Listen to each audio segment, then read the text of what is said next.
પ્રજ્ઞાચક્ષુ foundation દ્વારા દ્રષ્ટિ દિવ્યાંગ ભાઈ બહેનોને શ્રીકાંત ફિલ્મ બતાવવામાં આવી. તારીખ 10 મે 2024 રોજ શ્રીકાંત ફિલ્મ રિલીઝ થઈ. પ્રજ્ઞાચક્ષુ ફાઉન્ડેશન દ્વારા પહેલા જ શોમાં લગભગ 22 પ્રતિ દિવ્યાંગ તથા 5 સ્વયંસેવકોને Shrikant film city plus theatre Dumas road પર બતાવવામાં આવી.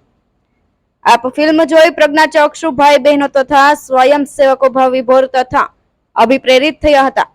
પ્રજ્ઞાચક્ષુ ભાઈઓ બહેનોને તેઓ કંઈ પણ કામ કરી શકે છે તેવી પ્રેરણા થઈ તથા સ્વયંસેવકો પ્રજ્ઞાચક્ષુઓ માટે કેવી રીતે મદદરૂપ થઈ શકે છે તે જાણ્યું અને સમાજ પ્રજ્ઞાચક્ષુઓને મદદ કરે તે જાગૃતતા ફેલાવવાનો સંકલ્પ લીધો હતો. આ આયોજનમાં સિટી પ્લસ થિયેટરના માલિક વિનોદભાઈ અગ્રવાલ તથા સમાજ સેવિકા પ્રીતિબેન ગોયલ, કોમલ બંસલ તથા સમાજસેવક મનીષભાઈ મહેતાનો સહયોગ રહ્યો છે. પ્રજ્ઞાચક્ષુ ફાઉન્ડેશન દ્વારા સુરતની સાથે નવસારી, અમદાવાદ તથા ઉજ્જૈનમાં પણ આ ફિલ્મ બતાવવામાં આવી છે. આ કુલ દેશના 4 શહેરોમાં આ ફિલ્મ બતાવવાનું આયોજન પ્રજ્ઞાચક્ષુ ફાઉન્ડેશન દ્વારા કરવામાં આવ્યું છે.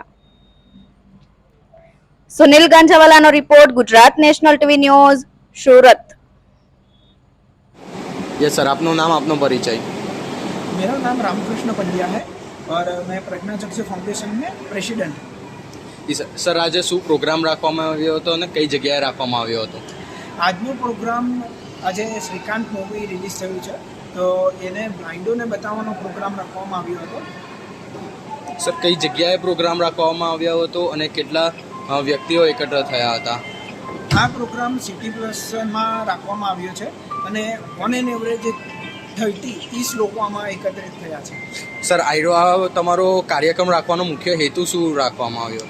આ કાર્યક્રમ રાખવાનો મુખ્ય હેતુ બે છે કે જે દ્રષ્ટિ દિવ્યાંગ લોકો છે તેને આ મૂવી જોઈને રિયલાઇઝ થાય કે જે લોકો અંદર જે લોકો પ્રેશરમાં જઈ રહ્યા છે, ડિપ્રેશનમાં જઈ રહ્યા છે, એવા લોકો પણ સમજે કે આમાં લાઈફની અંદર આપણે જો ધારીએ તો દરેક વસ્તુ કરી શકીએ છીએ અને એમને એક મોટી થાય અને સોસાયટીને એ આ પિક્ચરના માધ્યમથી સમાજને એ મેસેજ જાય છે કે એ લોકો જો બ્લાઇન્ડોને સપોર્ટ કરવાનું ચાલુ કરે કે જેનો મુખ્ય મારો પણ સંસ્થાનો મુખ્ય ઉદ્દેશ્ય છે કે બિચારા બનીને નહીં રાખે તો એના માટે આવ્યો આ પ્રોગ્રામ રાખવામાં આવ્યો. અમારા સંસ્થાનો એક મુદ્દો છે જેમાં અમે એમ કહીએ છીએ કે બધી બાજુ કે પાસે ઊભા રહેવા કરતાં સાથે ઊભા રહીએ ને તો વધારે સારું કામ.